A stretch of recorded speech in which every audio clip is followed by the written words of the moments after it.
Chapter 12, Thanksgiving. 1 month later, 1st November 2006. Madison walks into the living room of the Baxter building, and she sees Reed in the lab, and she walks over to the lab and leans against the wall, and watches Reed drawing on a piece of paper, and she looks confused slightly, then she slightly sees the half of the drawing. It was atop of a robot's head.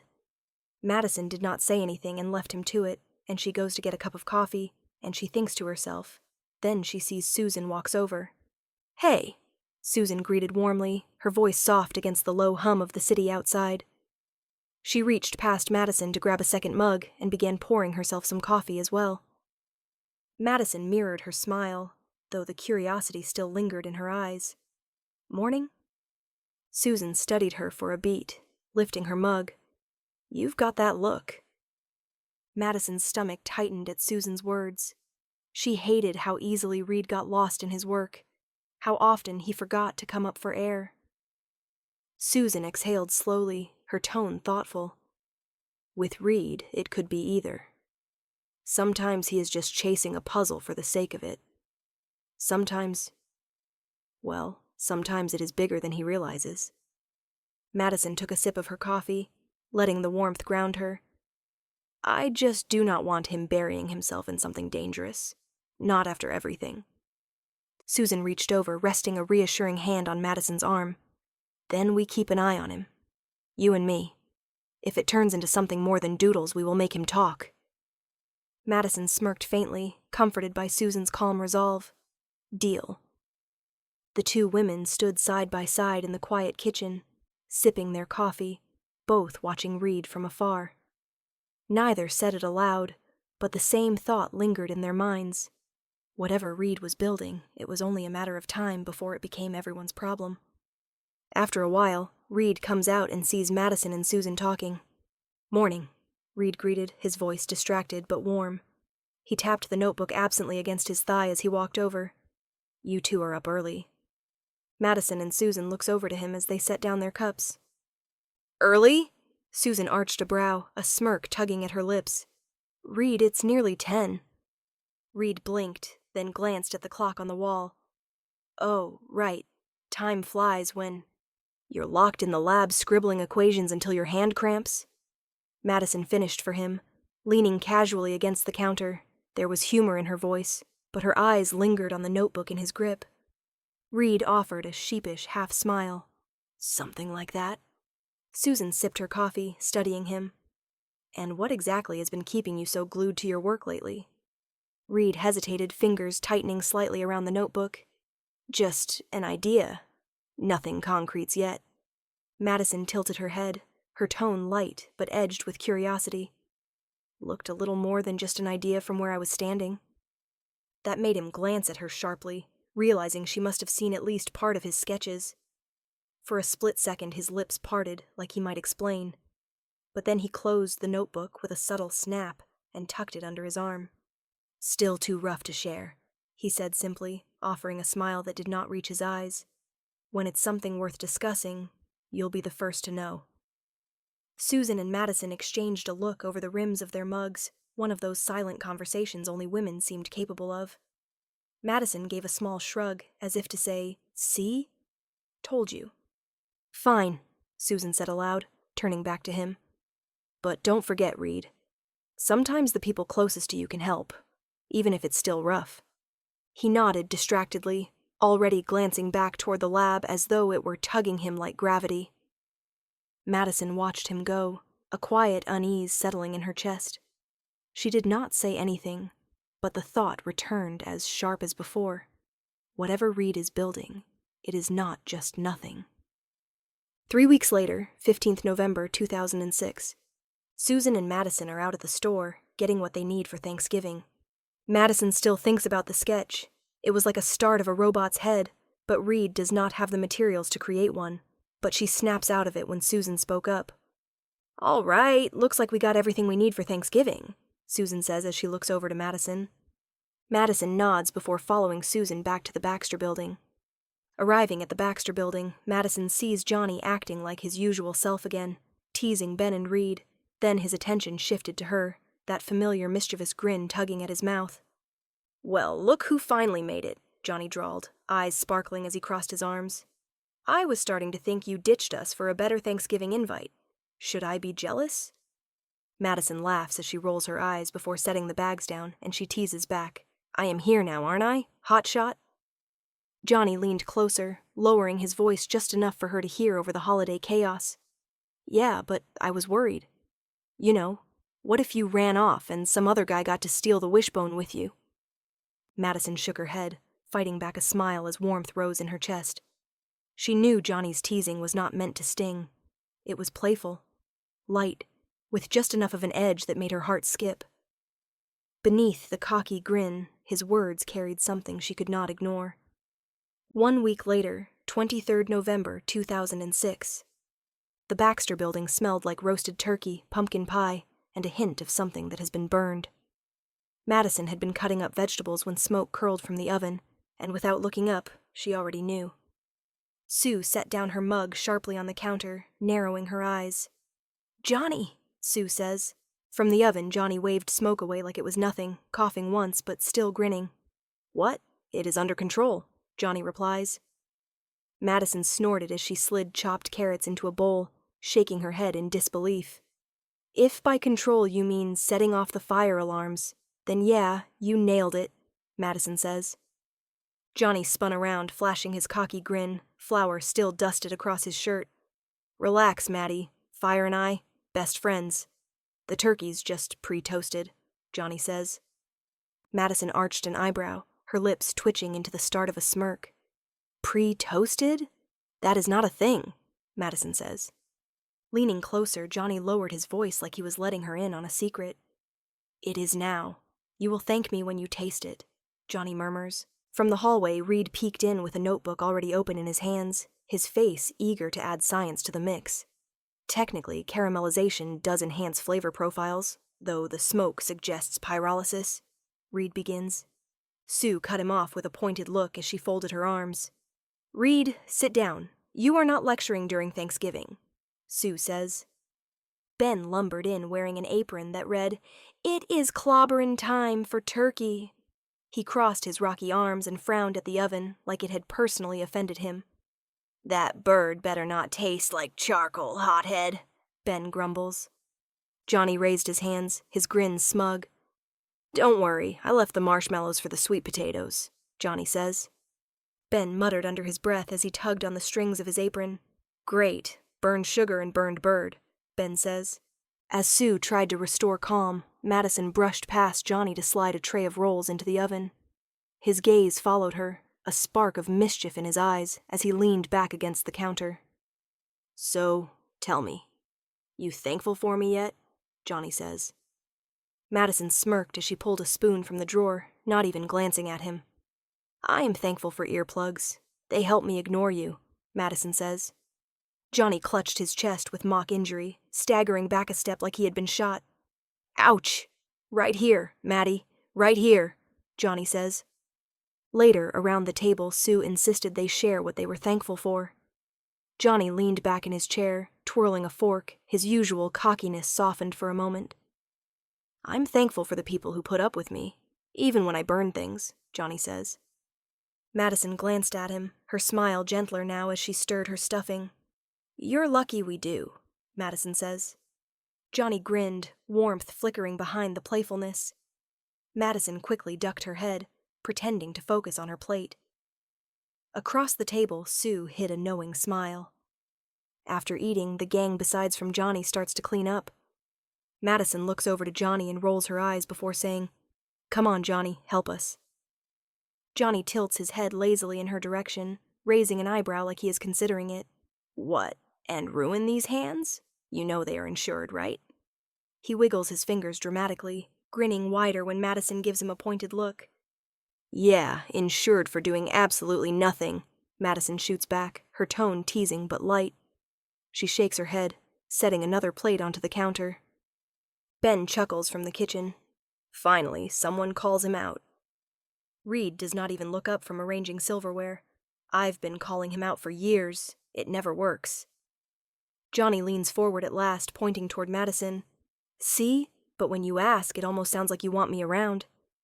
Madison smirks, unfazed, and tosses him a dish towel. No, I just want you to carry your weight. Chop, hotshot. Johnny catches the towel with a flourish, standing up with mock offense. Fine, but only because you asked. And to everyone's surprise, he starts helping, though with plenty of playful commentary along the way. The others wander off to the living room, leaving Johnny and Madison lingering by the sink. For once, it is quiet. Johnny leans against the counter, studying her with that lopsided grin. You know, I do not hate cleaning when it is with you. Madison arches a brow, amused. Careful, Johnny. Keep that up and I might start thinking you are human. He chuckles, but when their eyes meet, neither of them looks away right away. Chapter 13, Christmas. 1 month later, 1st December 2006. Madison could not stop thinking about the sketch Reed has made, so she checks if he is in his lab, which he was not, and Madison sighs to herself in relief before walking into his lab, and she grabs the paper and looks at the sketch of a robot, and she notices the name. One of Madison's eyebrows raises slightly as she looks at the name Herbie. Why does Reedster want to make a robot that has the same name as the famous race car? She mutters quietly to herself. Then she gets an idea. Madison looks for Susan, knowing she can distract him more than Johnny. She knows Johnny will bring him somewhere. Only Johnny will like. Unlike Susan, she will take him somewhere Reed likes. Susan, can you do me a favor?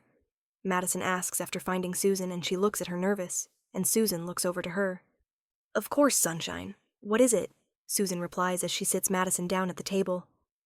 Madison hesitates for a moment before telling her, I need you to distract Reed. Take him somewhere like a science show or something like that. I want to do something back here.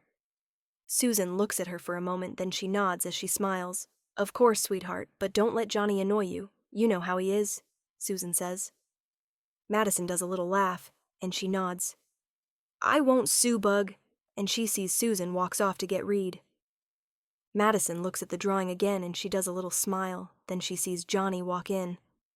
Oh, hey, Johnny, Madison says as she hides the drawing from him, and she notices him holding a folder as he found it hidden under other paperwork, and she looks confused.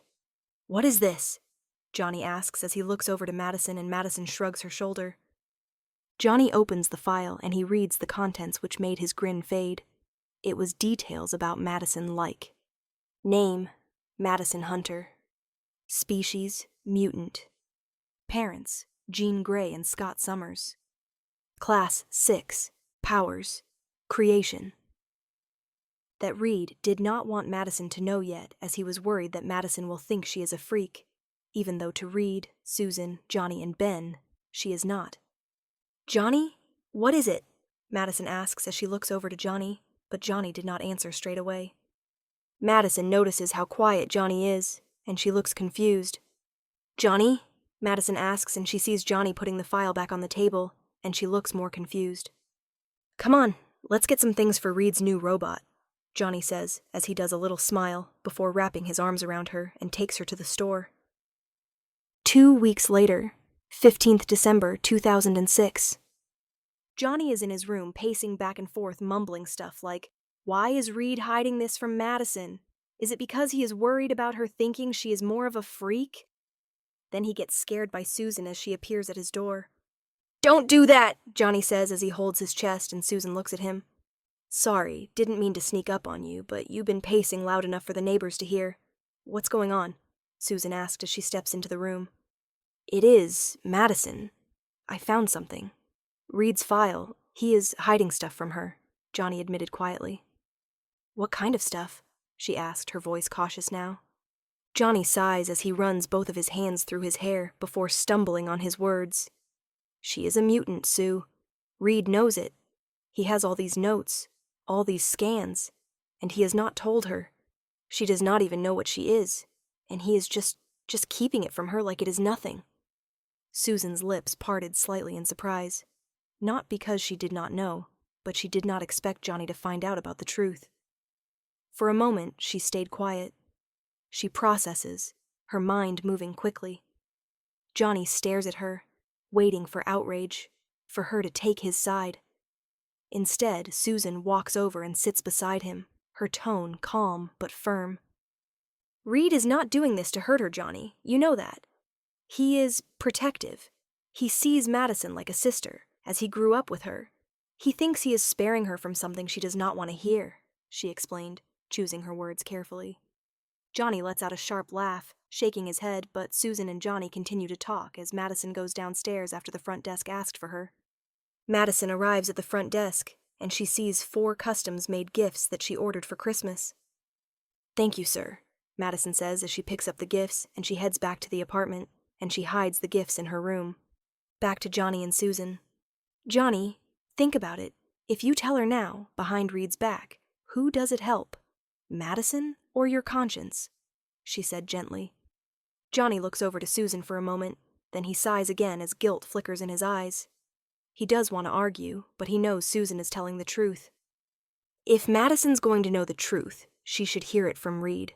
From someone who can explain it without making her feel afraid. Not from you, blurting it out because you cannot sit with the secret, she said firmly. Johnny swallows as his chest feels tight. He looks at the floor before looking at Susan, and he does a little nod. 1 week later, 25th of December, 2006. Madison was the last one up, and she heads downstairs. Her hair is a mess, but she is wearing some cute pajamas, and she sees everyone gathered around. "Why is everyone gathered around?" Madison asks as she yawns, forgetting that it is Christmas, as she's been on a work overload, as she has been slowly building something for Reed. "Sweetheart, it's Christmas," Susan says softly as she stands up and walks over to Madison and helps her sit down before passing her a cup of hot chocolate. Madison's eyes widen as she hears that, and she holds her head after putting down her cup. "I have been so busy. I completely forgot," Madison mutters to herself. "You have not forgot, Maddie. You just have carrying too much." "That is not the same thing," Reed says as he does a little smile. Madison looks over to Reed and she smiles before Ben comes out with, "Shall we beginning with the gift exchange?" which made Madison laugh a bit. "Of course," Madison says. Madison's gift to Reed. Madison grabs the gift she got for Reed and she passes it over to him. Reed opens it, and he does a little smile as he sees leather-bound notebook, the corners doodled with silly sketches of the team. "For when equations get boring," Madison says, and Reed looks over to her before looking at the pages.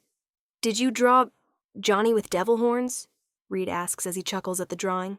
"Hey," Johnny gasped, pointing. "Oh, wait until you see the next page, Stretch." Madison leaned back, smirking. Madison's gift to Susan. "Yours is less demonic," Madison says as she pushes the box towards Susan. Susan smiles as she grabs the box and she opens it, and she finds a candle set with carefully labeled scents. Lavender for stress, mint for headaches, vanilla for... Madison paused, raising a brow at Johnny. "For when your brother talks too much." Susan laughs as she shakes her head.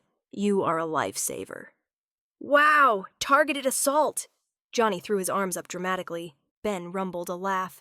"She's not wrong, kid." Madison's gift to Johnny. "Johnny, catch!" Madison says as she throws a bigger box towards Johnny. Of course, Johnny catches it before he tore it open eagerly, revealing flame-proof sneakers stitched with "Hot Shot" on the side. "Finally, shoes can keep up with me," Johnny whistled. "Better not test them indoors," Reed said as he gave him a warning glance. "No promises," Johnny grinned mischievously, already sparking a flame on his fingertip. "Johnny!" Susan groaned as she puts her hands on her head.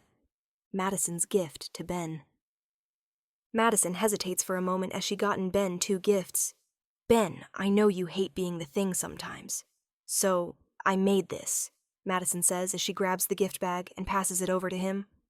Ben looks at her for a moment before opening the first present, which is a watch. But the watch has the powers to turn Ben into himself when he wants, and turn back into the thing whenever he wants. Ben tries to hold back his tears with clearing his throat, but Madison notices the soft tears streaming from his face. "Kid, you're trying to make me soft, huh?" Ben says softly as he looks over to Madison, which Madison smiles. "Well, I wanted to give you something that you lost during that storm. A choice," Madison says, and Ben hugs her and she hugs him back. "Oh, your other gift," Madison says, before grabbing the other gift and passes it over to him. Ben looks over Madison at first before opening the second gift, and he sees a framed picture of all of them, with Madison in the middle, smiling. "For whenever you forget, you're not alone," Madison says softly. Ben holds back his tears again before hugging Madison again. After the gift exchange, everyone laughs as they start to eat their food, but Johnny steals quick glances at Madison as she is talking to Reed. Susan notices the glances, and she taps Johnny's shoulder to check if he is okay. "Yeah, I am okay. Just hoping one day Reed will tell her," Johnny whispers to Susan, and Susan nods as everyone finishes their food, and only Johnny and Madison were the ones who cleaning the dishes.